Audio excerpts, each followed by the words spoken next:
On the filter list, we can view the different filters that have been applied to the dataset. Here, it's the standard filters that have been applied on import.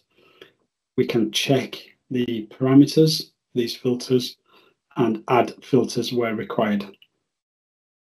Initially, I'm going to deselect the FK migration and envelope, and also deselect the 3D view at this point. We can scroll in and out of the data, and we can expand or contract the view to suit.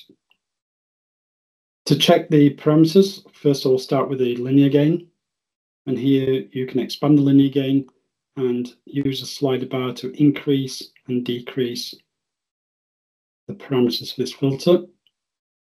We can add some additional filters at this point, so maybe some exponential gain.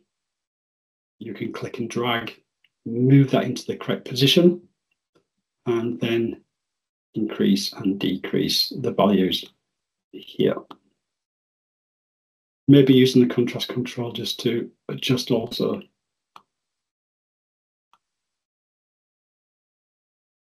Like so. Another filter is the AGC, or automatic gain control. We can check to see the effectiveness of this. So I'm going to apply the AGC, move that again. I'm going to deselect the linear gain, exponential gain, and then adjust the parameter here, again, adjusting the contrast until we get the desired effect within the data. Once you're happy with your selection, you can leave these switched off or even delete them if required. Next, check the FK migration. It will auto default to 100 meters per microsecond. We can switch this back on and then check with the live migration to set the correct value, like so. Additional filters, bandpass. And here it's just a simple click and drag, starting from the base until the upper point of the bandpass filter. Close that when you've selected that. And again, you can check the effectiveness from that and also move it to the correct position.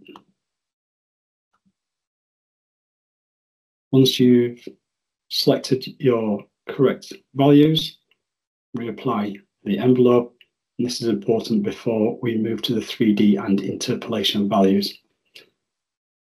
Once we apply the interpolation to the dataset, it will be applied to the 3D view. After that, you can go back into the filter list and deselect some of the filters that may be suitable for interpretation of the dataset. These filters at this point will not be applied to the 3D until you rerun the interpolation routine.